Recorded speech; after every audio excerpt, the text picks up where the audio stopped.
Hooray for the red, white, and blue. And for you, because now through July 5th, Dollar General is celebrating with Buy 5, Save 5 on America's favorite brands. And you'll save that $5 instantly. That's right, people. I said instantly. At checkout, mix and match 5 participating items from name brands you love, like Bounty for some quicker picker-uppering at the Backyard BBQ. Ooh, I can taste those burgers. Or Gain laundry detergent to give your sniffer a fireworks display of freshness. Or save on Tide, Pantene, Crest, Swiffer, CoverGirl, Charmin, Gillette. I could go on and on. Best of all, with Dollar General, you can declare your independence from the big store. You'll still get the same great savings without the big store hassle. It's the fast way to save. So claim your freedom to save $5 instantly. Better hurry in. Offer ends July 5th. Dollar General, the fast way to save. Blog Talk Radio.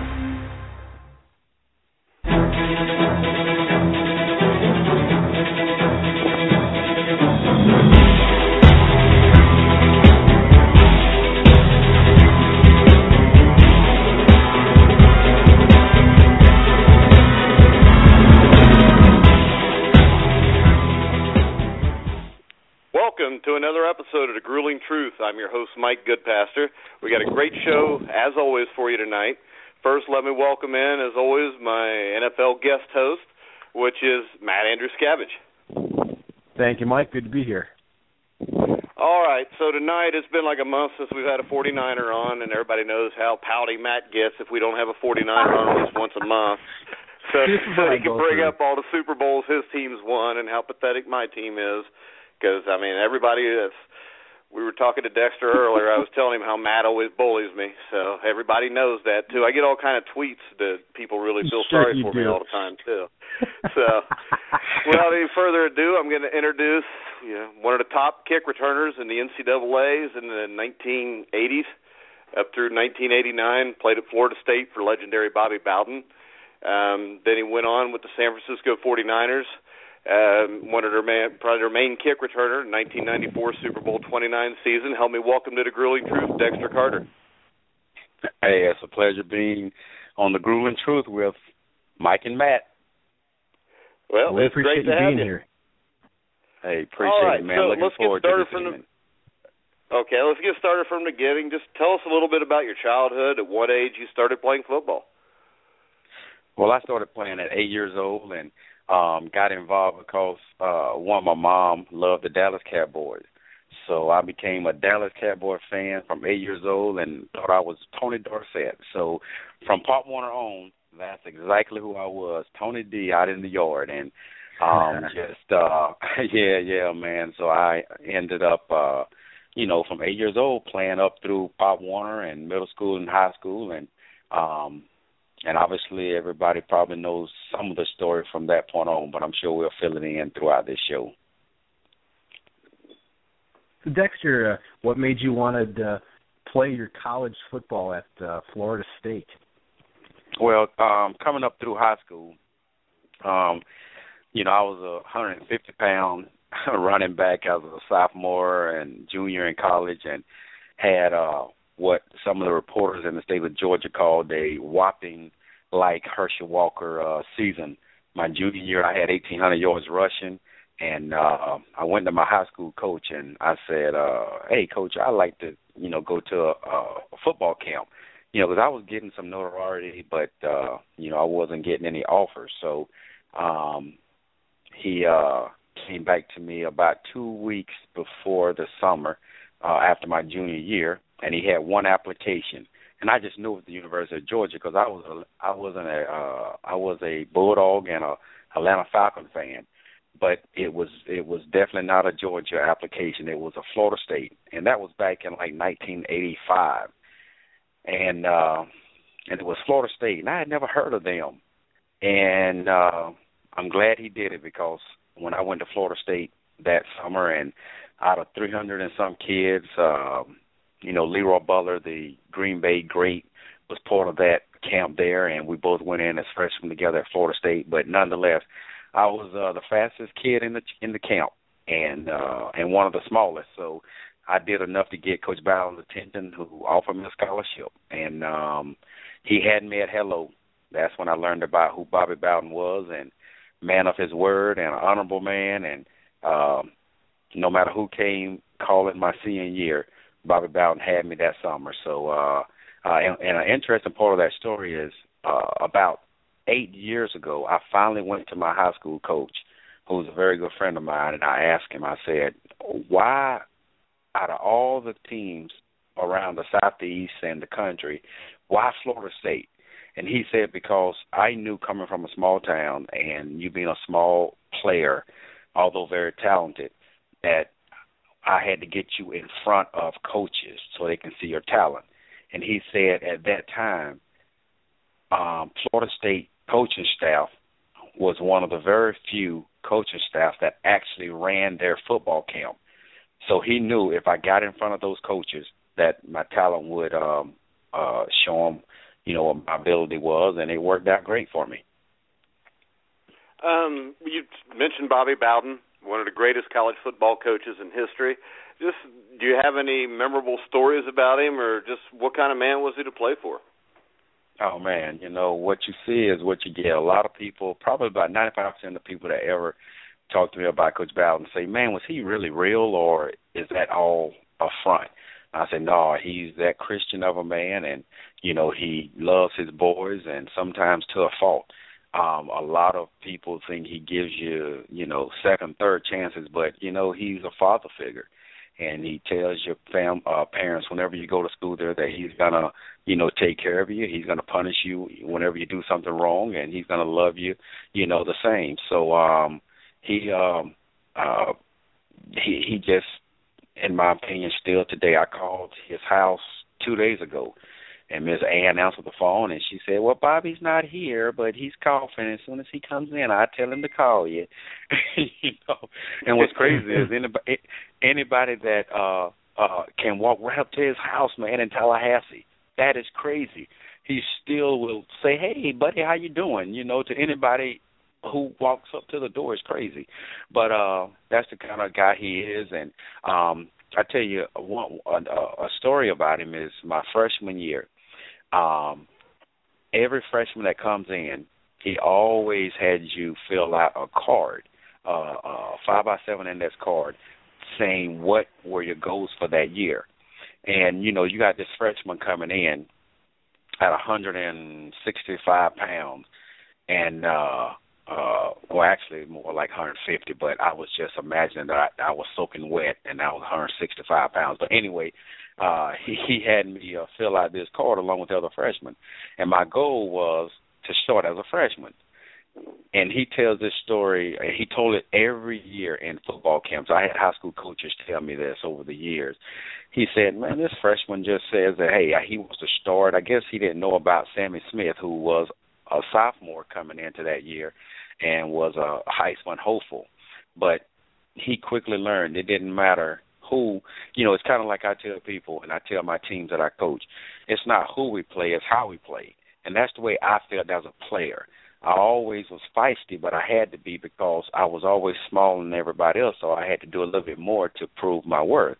And that's what I felt. I didn't care who was in front of me. I just knew that if I gave the energy and effort that I knew I was capable of doing or giving, then I knew I would have a chance to compete. And so he laughed at me and behind the scenes. But it's interesting. Once training camp was over and I had a chance to get on that field, I actually was second team. I bypassed everybody except Sammy, but then I ended up still starting the very first game because Sammy got hurt. And I always tell a joke pertaining to that story. I say, up at the football players' apartments, I scoped Sammy out one evening, and I hid behind the cars, and when he walked out, he didn't see me, and I hit him with a billy club in the knee. So I could start that first game. Everybody thinks it's kind of funny, and then I have to admit I was just joking. But nonetheless, I still started my freshman year first game because Sammy did get hurt, and And but that's the way I went throughout my whole career. I just outworked people, and did the same thing as a freshman, a rookie at San Francisco. I worked my way up to second team behind Roger Craig, and when Roger got hurt about 4 or 5 games into the season my rookie year, I ended up starting enough games to lead the team in rushing my rookie year. Right. When in college, you getting ready to graduate and get go into the NFL, and as you look back, either now or even back then when you're getting ready to go to the NFL, what were your most memorable game or your favorite moments looking back at your collegiate career? Oh man, of course my freshman year, playing one of our 2 biggest rivals, which was Miami and Florida.St. Miami and University of Florida, but the Miami game my freshman year on CBS national television with Brent Musburger announcing the game, and had a chance to we had a throwback on a kickoff return that we had been working on for weeks, maybe about 3 to 5 weeks, and you never know when you're going to use it, but we just practiced it just in case, and nobody knew we were going to use it.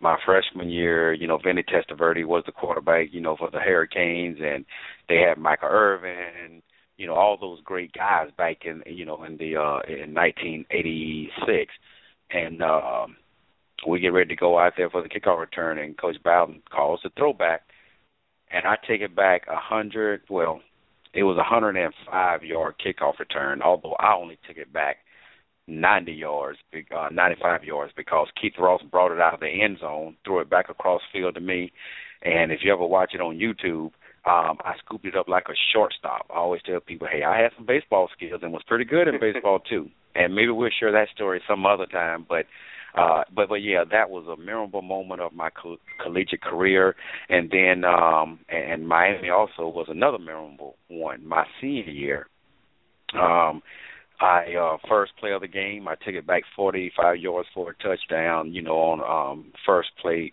Well, actually, Leroy Butler intercepted the ball, the first play of the game from Gino Toretta, and then I took it back about 45 yards, around the left corner, which is also on YouTube. That was the year that Miami won the national championship, although we beat them. So that was kind of weird.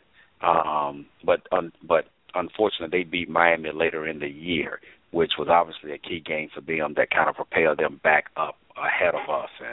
But those 2 games against Miami were great. I had some, really good University of Florida games, where Sammy Smith and I would both have 100 yards against University of Florida, and that was when Emmitt Smith was there. So those are great moments. Of course, the 2 Fiesta Bowls against University of Nebraska, and had a chance to just play very well in those games. So some great memorable moments for me in college.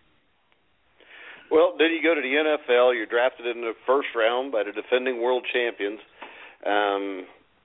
What were your expectations going into the season? And then as you talked about, Roger Craig gets injured. You took over. What was it like for you as a rookie to step in for a long-time starter for the current Super Bowl champions? Well, before I get to that part of the story, I have to bring people current on why I feel I ended up a first-rounder, because my senior year, 3 out of my 4 years, we were ranked in the top 3 teams in the country.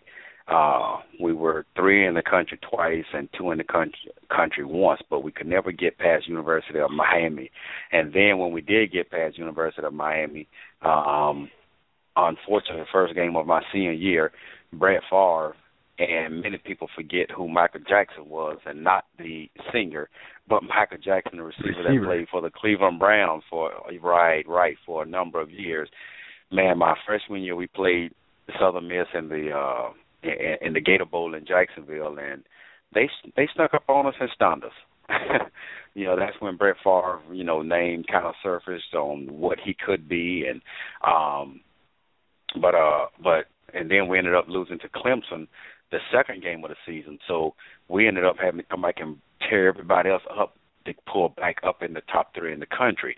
But we were a majority passing team my senior year. So I finished the season with about 700 yards rushing.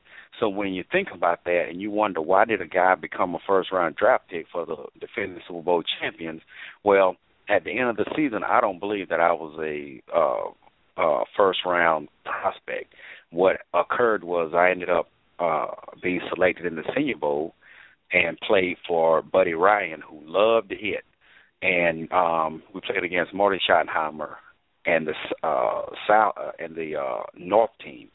And I ended up having a great week in practice and doing a lot of things that they didn't think that a small guy could do. I ended up, having a great rushing day, receiving day, and got MVP on the offensive MVP on the South squad. So after that game, before the game, I was a projected 3rd through 5th round draft pick, which is pretty much 3rd round is where I was projected. And then after that Senior Bowl, and then I went to the Combine and kind of blew that away and was the fastest running back in the Combine at 4.34 and had a 38 vertical. And then after the Senior Bowl, and then after the Combine, Mike Holgram, offensive coordinator for the 49ers, came through Tallahassee and put me through a grueling workout and plays that the 49ers would run. And by the time that workout was over, my projection had skyrocketed. So, there was a number of teams that were interested in me in the first round. But I felt comfortable that if the 49ers had a chance when their pick came around, that there was a possibility that they would draft me. And being the 2-time defending champions, they pretty much had every position locked down in San Francisco, but they were looking for somebody to, to be a possible backup, not necessarily a starter, because I don't think I was drafted to be a starter, but they were in a position to draft. I call it for luxury at that point in time, and right. So when they drafted me, I was pretty confident and happy, to go out to the Bay Area and do like, who was it, Sam Cooke that sang the song From Georgia to the Frisco Bay? Yeah. You remember that song? Well, that's what I felt like. So, but going out there as a rookie, I didn't have any expectations. I had the same thing I had as a freshman in high school and as a freshman in college. You know what? Don't let anybody outwork me. Have a lot of energy and effort, and just let my God-given talent and abilities, be exposed. And that's what I did my rookie year, and had a chance to work my way up, through the depth chart and be second team coming into the season. So at some point, if you're not who you say you are, or your work ethic isn't what you say it is, or your abilities on what they say it is, at some point, it's not about fooling people, because you can't fool professional football coaches, the Mike Holgrams and the George Seifers and those kind of guys. So by the time my rookie training camp was over, I felt like I belonged. I felt like that I could, contribute to the team. But everything was new for me at that time, and my rookie year was so important to me as far as training camp, because there was one guy that was instrumental in, I believe, helping Mike Holgram and become confident in me, and that was Joe Montana. Joe believed in my abilities and spoke on my behalf. I believe he never told me that, but I know he had to, because everything on that offense went through Joe. And when Roger Craig went down, the fifth game of the season, Mike Holgram didn't even hesitate to pull me right into the lineup. But as I said, once again, I moved into second team running back, but I don't think they drafted me to be the guy to start. But to have a chance to fill in for Roger Craig, and in my opinion, fill in admirably, I think, leading the team in rushing as a rookie, even going through the growing pains of a rookie, still stands out in my mind, and a rookie year that I'm proud of. Right. So, you basically, you step in for Roger, and obviously you got to be feeling a little bit of pressure. You're playing for the world champions. They had, I think they started off, I believe, 10-0. Had a loss to the Rams, won the showdown against the Giants, and then as they're trying to lock up home field advantage, guys are playing against the Rams, and they're up only by single digits, and you rip off your first touchdown, a 74-yard run that not only iced the game, but I believe it iced home field advantage to the playoffs. Yeah. So what did that mean? Go ahead and talk about that game and what that meant for you personally. Yeah, I believe. I think that was the first game that I started, I believe. I'm not really sure. But nonetheless, it was on Monday Night Football, and all I can recall, even when I see it today, I look at it and all I say is, man, Joe Montana gave me the ball. But that was a 74-yard touchdown run that, for the first time exemplified my breakaway speed that they drafted me for. And I remember Ronnie Lott. Ronnie probably was the toughest 49er that you had to prove your worth to. Ronnie never spoke to me until the Monday after that game. Now, on the sideline he did, but I mean, I felt comfortable having a conversation with him because we were practicing on Monday, and I had ran a play, and I went, 60 yards down the field like we all did at that time, and Ronnie was on the sideline on a knee, and I was jogging back to the huddle, and he said, "Hey, rookie, good job, man." And I was like, dang, Ronnie said hello, man. He said something to me, but you had to prove yourself to those guys. And that game was instrumental, along with the rest of the season, proving myself to, the biggest guy that you had to convince, which was Ronnie Lott. So I think, Joe I had already had convinced without words, and having Ronnie and Roger Craig was the greatest mentor that I could have ever had.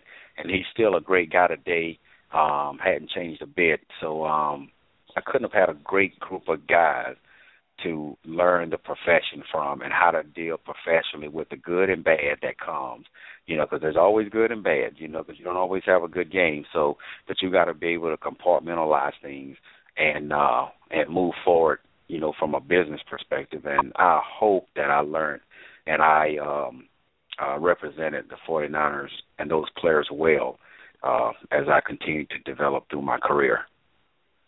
Hey, for anybody tuning in, I want to remind you we're speaking to Dexter Carter, former San Francisco 49er running back.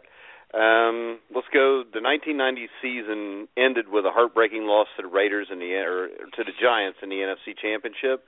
Roger Craig ended up moving on, signing with the Raiders. Talk about the off season and what the camp battle for the starting position was like that next year. Yeah. And before I tell you about the battle, that NFC Championship game, the possibility of going to 3 straight Super Bowls, 4 minutes left in the game, where they have no timeouts. We're on their 40-yard line, so really all we've got to do is just, run the timeout and we win the game. So, and if anybody, 4 minutes to go, and they had no timeouts. And unfortunately, there was a mishandle on the handoff between Joe and Roger. The ball pops up in the air, and the ball goes right into Lawrence Taylor's hands. So he gets tackled. So Hostetler takes the Giants down the field. There's about 4 seconds left on the clock. They're on about the 8 to 10 yard line. And I remember the coaches. I had never been on field goal block in my life. And for some reason, I think that was you that dives. Exactly. Absolutely. And I forgot about that. And they said, Dexter, get in there. And I'm like, what? I don't know how to block no kick. you know, and I had never practiced on it. So I was the closest one to the ball, but surely not close enough to even block it. But all I remember is being on the ground, looking back and seeing that ball go through the uprights, and I felt terrible because, you know, when you're a rookie and the team has had a great year, in my opinion, and we're that close to NFC Championship, you know, another appearance in the NFC Championship game, with pretty much a guarantee, you know, whoever won the NFC usually goes to the Super Bowl and wins it. So we go in the locker room, and everybody thought the game was over so much. Everything was still in our locker room. The most terrible thing that a rookie ever could experience. The champagne was still in there. The shirts, NFC champions were shirts were in there. I mean, all the celebration stuff. So you talk about somebody was heartbroken. I was heartbroken, man, to the point to where I learned very quickly, if you're ever in the NFL and you are and you're in the NFC Championship game and you lose, the Super Bowl is guaranteed you won't be watching it because you're so hurt and, you know, dejected. There's no reason to watch it. You surely won't be going to the Super Bowl. So, you know, unfortunately, I went to 4 NFC Championship games, lost 3 of them. So there was 3 Super Bowls that I just said, the heck with it. You know, I had other plans during the Super Bowl while the Super Bowl game was on. But well, Dexter, real quick, I would like to thank you because the 1990 NFC Championship game, every time we talk to a San Francisco 49ers, always skipped over because Matt does the questions for the 49er players, and he always skips over that game. So it's true, though, Matt. You got to admit it. Because every time I play a game, I'd be like, oh, we don't want to talk about that. We don't want to talk about that. With Super Bowl 23. Yeah, well, but you know what? The 1990 NFC Championship game is one of the most underrated great games in NFL history. It was a great game. It really was. Absolutely. It was a great game, and you know, and one of those that went down to the wire. So it was one of those that we should have had, but it just goes to show you that in this game of football, anything can happen, and in that game, you know, it did. It looked like we had a game won, and you know, it is what it is.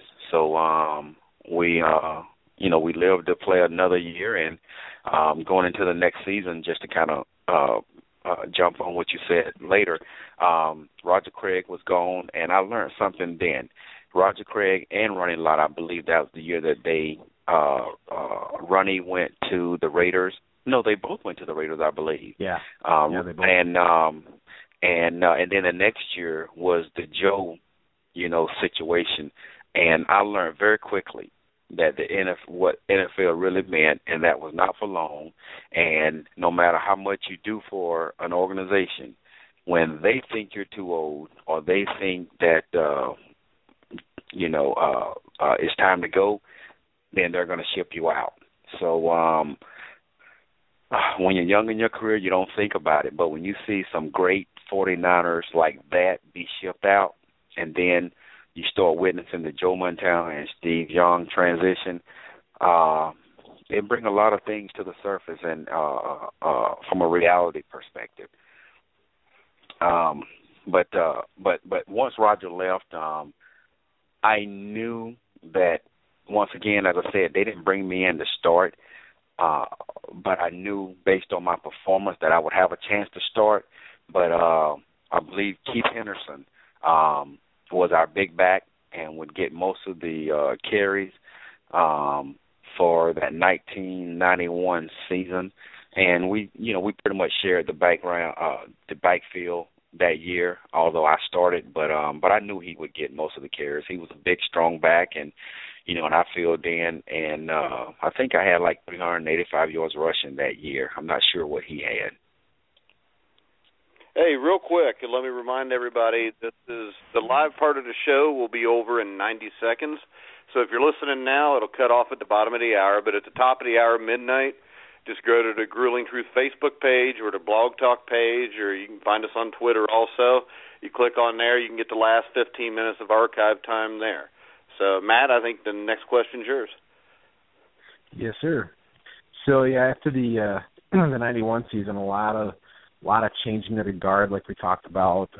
Steve's the starter now, and you're like we talked about earlier. You're right in the middle of the Joe and Steve quarterback controversy leading into the 92 season. Anything you want to share about the quarterback controversy, and then we shipped right into the Dallas Cowboy rivalry that you're right in the heart of as well. So you had all kinds of stuff going on. I know, and I wish I could share it all, but being a young guy, I learned a lot of stuff, and one of them was, again, Joe was part of that. Roger Craig, Ronnie Lott, Exodus. Joe came a year later, but just seeing the great player that Joe Montana was, and the transition was kind of interesting to me because even when Joe came back and was healthy and could have started, just like those other guys could have continued to start. Ronnie Lott could have. But Steve Young, and I won my Super Bowl with him. He's a great guy, and I love him. But Joe Cool was something else. But the thing that I realized is Steve became very, very uncomfortable with Joe around because Joe still had that aura of Joe. And Joe never came out to practice with us, even though he was healthy.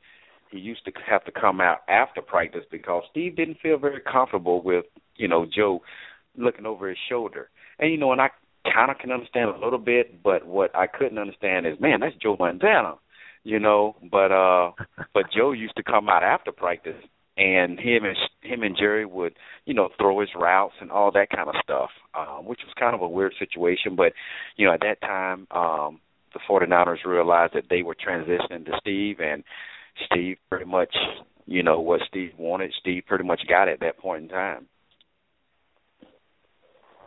Well, you talked 1992 and 93. The 49ers had a couple great seasons, but the Cowboys kept getting the best of them. Can you talk a little bit about the Dallas-San Francisco rivalry in the 90s and what it meant to you to be a part of that?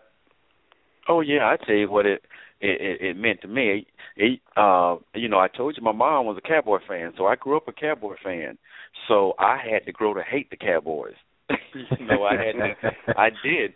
Because, there was, 4 years there that, 3 or 4 years that it was back to back, us and the Cowboys. And so they were a great team. Just got to, admit that. And we knew that if we got to the Nfc Championship game, it was going to be us against them.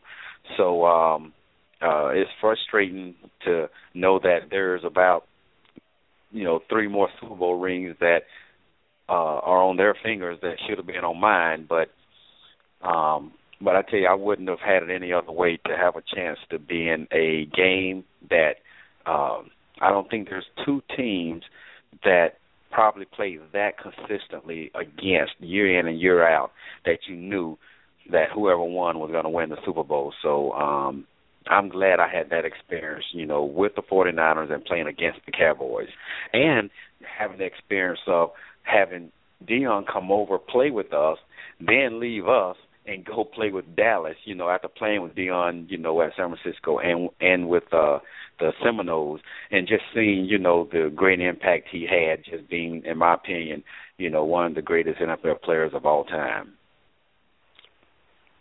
Exactly. Agreed with that.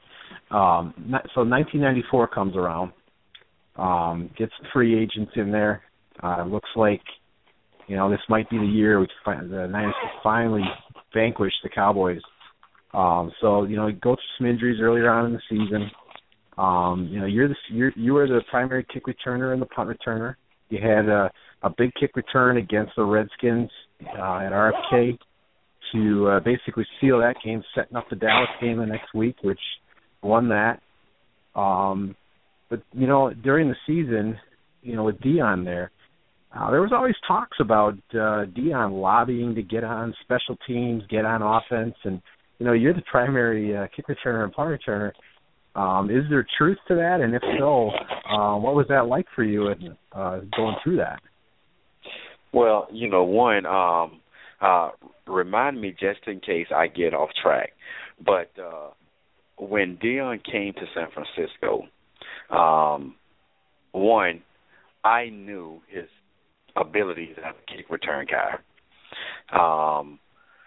I knew that if I was to hold him off, because the 49ers were going to play the best players at the position, a lot of people still would say, hey, well, Deion still was the best kick returner, possibly in the league. Well, if you look back at 1994, which was my closest year that I came to making a Pro Bowl, because I was second in the NFC in punt returns and in the top 5 in kickoff returns, and I think I had over a 10-yard punt return average, and just had a successful year. But nonetheless, Deion was campaigning, but I think it's like if productivity is positive, then it's hard to change what's happening, and that's the way it was with me. And, I was having great productivity, and no matter how much he campaigned for it, I held him off based on my performance. So, but, hey, that was my guy. I'm glad he came, because I had a number of players from Harris Barton, who was a great offensive tackle for the 49ers, Jerry Rice. They all came to me when Deion, when it was thought that he was coming to the 49ers. And they said, Dexter, is he really a cancer in the locker room? And I told every one of them, I said, guys, if you play against Deion, you got to hate him. Because all you see is the flash and dash, all you see is the jury, all you see is the selfishness and the arrogance. But I said, in the locker room, there is no greater locker room teammate. And every one of those guys that came, Guy McIntyre is one of them, every one of them that came to me inquiring, would he be a cancer, came back after the fact and said, you are right. Because that's just the type of player he is. Now, once the lights come on, I told him, I said, now, I'm just telling you now, when the lights come on, when you go on road trips, hey, when you walk out of that front door, hey, prime time is going to be at the forefront. It is what it is. Hey, but he did what he planned to do when he came to Florida State. He knew playing DB, he was not going to get paid a lot of money. And he knew if he was going to get paid a lot of money, he had to transition into, he had to morph into a super character. And he perfected it about as well as anybody, I think, has perfected second personality, or however you want to call it. And he did it with skill and elegance. So, but again, every one of them loved him. Jerry Rice, you even had Jerry dancing a little bit after a touchdown or two.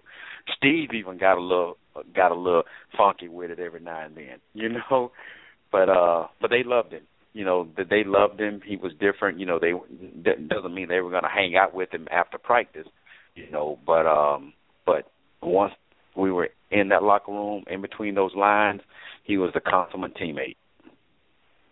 Well, we got about 5 minutes left. I do want to touch on one thing, though. Your first 4 years, you got very close to the Super Bowl 3 of those 4 years. What was it like in 1994 for you to finally play in and win a Super Bowl? Oh, it was crazy. Not only crazy and exciting because I finally got the one. It didn't completely erase those memories of my rookie year when I went into that locker room and saw all the champagne and all that still in there after a loss. But it happened at the perfect time for me because, one, my home was Fort Lauderdale. So with the Super Bowl being in Fort Lauderdale / Miami, it was awesome having a whole week there and having Coach Seifert allow me to stay at home, for a few days, and then, the last couple of days, at the team hotel. It was awesome. It was absolutely awesome. It was surreal. The whole thing was kind of hard to really explain. Even Kathleen Gifford, whom in my opinion had the worst national anthem ever, I still enjoyed it, because it was a national anthem at the Super Bowl. And I hope she's not listening. Because she's a wonderful lady. But we've had much better national anthems. You know what I'm saying? But she did an admirable job, though. But it was great, though. The Super Bowl was just awesome, especially after having so many missed opportunities, with the Cowboys, and then my rookie year against the Giants. So, the fourth time was the charm. Well, we're going to kind of just to sum up the rest. Basically, 95. I was sad to see you go, but obviously, it's a business, and you got to do what's right for you and your family and stuff. And when you moved on to the Jets, I was glad when you came back and became the first player in the history of the NFL, I believe, to set all 17 games in a regular season because of the way the bye week fell. And then he had the big punt return against the Vikings. I remember where I was when I saw that. I was glad to have you back. I did get a tweet from... Wasn't from Kathy Lee Gifford, was it? Hey, tell yeah, no, it wasn't from Kathy Lee Gifford. I did get a tweet come through from Denise Niner Hines, the Niner Queen, she says. She wants to know, what do you think the 49ers need to do differently with the set of running backs we have today compared to what we have been used to with Frank Gore? Oh, you know what? One, we all know Frank Gore is still a great running back, and he's going to, hopefully they won't play against the Niners, but he's in the perfect system there in Indianapolis and got the best quarterback situation he can be in other than Kaepernick. But Hyde, I knew when we drafted Hyde, if we'd have talked before then, I'd have said Hyde is the future. And I see a situation just like the great 49ers that I saw pushed out. I see him eventually, unfortunately, pushing Gore out. And although Gore still got some years, but Hyde is going to be in my opinion, a great running back. And bringing in, and we just brought in Bush, right? Yes. Yes. And he wants to do punt returns. Hey, I think they should let him. I'm telling you, I think he increased the value of that 49er team, increased the punt return abilities, and increased that second team running back who still has it as a receiver out of the backfield and just getting the ball to him in space. So I think our team is better with Bush, with Hyde, although I love Gore. But I think now that things have settled with the coaching staff, as long as we get those young guys to fill in those defensive positions, I think we're going to be okay. Well, we got about 2 minutes left. I know that you've had some conversations with Matt about possibly doing a San Francisco 49er weekly show. Absolutely, and we're working on that now, and hopefully we'll get that solidified, and we'll all be doing the Niner show during the fall, and hopefully Niner Girl will tune in and tell all of her, Niner friends and fans that we're going to make it happen, and hopefully we'll get a contingent of fans listening to the show. Yes, yeah, sir. I would also like to announce in the fall we will also have a Cincinnati Bengals show because they made the playoffs last year and the Niners didn't. And former Bengals linebacker from Super Bowl 23, Joe Kelly, will be our co-host with that one. And then we've got former Pittsburgh Steeler, Jacksonville Jaguar, Miami University offensive lineman Leon Searcy will be in every Wednesday night to pick all the NFL games with myself, Matt, and Joe Rodriguez, who's our co-host sometimes. He's on the Tuesday night boxing show. Speaking of the Tuesday night boxing show, we'll have John the Iceman Scully next Tuesday, fought for the light heavyweight title a couple times, is now one of the lead boxing analysts at ESPN. And the week after that, we will have former middleweight champion Kelly Pavlik. Dexter, it was great having you on the show tonight. Great guest. Even though it is about the 49ers, at least it wasn't about the 49ers that beat my Bengals in the Super Bowl. So, Matt, you got any final comments? Appreciate you being here, Dexter. I'll always enjoy listening to all the stuff I grew up watching, and just really great getting a perspective from the locker room and someone who played on those teams. All right, absolutely. We have more evenings just like this right here, my man. Well, I think we could have made this about a 4-part interview anyways, because we still got about 20 questions, I think, to ask. So. and as you can see, I've got a whole lot more answers, too. There you go. That's what we like, is guests with answers, because guests with no answers is very boring. That's true. Hey, I look forward to it, guys. Remember, next Tuesday night, Grilling Truth Boxing Show, John Scully. Next Thursday night, the NFL Show. A guest will be announced in the next day or two for that one. So, for Matt Andrew Scavage, I'm Mike Goodpaster. This was the Grilling Truth. Catch us the same time next week.